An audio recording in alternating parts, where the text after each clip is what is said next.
Chapter 14. You come back here. It was the last day of camp. The boys of Camp Algonquian Island were lined up at the dock, their luggage beside them, waiting for their turn to board the launch that would take them to the mainland. From there, buses were waiting to take them home. Well, said Pierre to Chip, Frank, and a group of other counselors, so ends the most amazing term in the history of this camp. The glory of the chase, said Pierre. I told you Miller was a remarkable kid. He certainly is, purred Jack Tyler. Algonquian Island, soccer champions of Ontario. It has a nice ring to it. Frank sighed.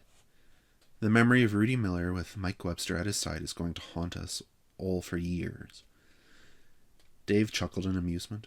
I'll never forget how we took him to that track meet on the mainland, and he won the 100-meter dash and kept on running.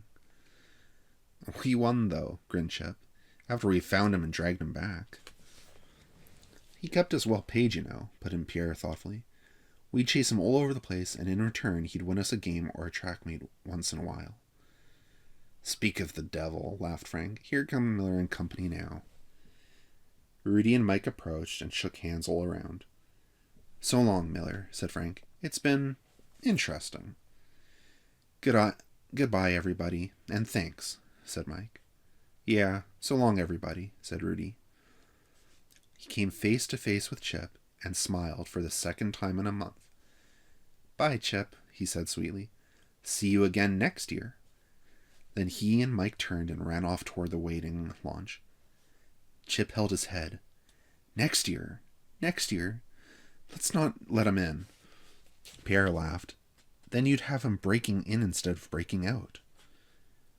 Hey, said Frank. Here comes the supply boat with a big load. I don't remember anything being ordered. Let's see what they've got. The launch pulled out just as the supply boat arrived at the loading dock. Frank and the group went to meet it. Hi, what have you got for us? Called Frank.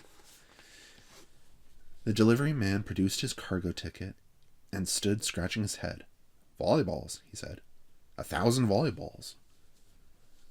Who ordered those? Asked Chip in disbelief. It says here, R. Miller, camp director. Oh no, moaned Frank, his face gray. I forgot to call back and cancel that order.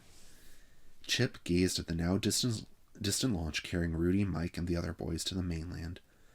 He ran to the end of the dock, waving his arms wildly. Miller, you come back here!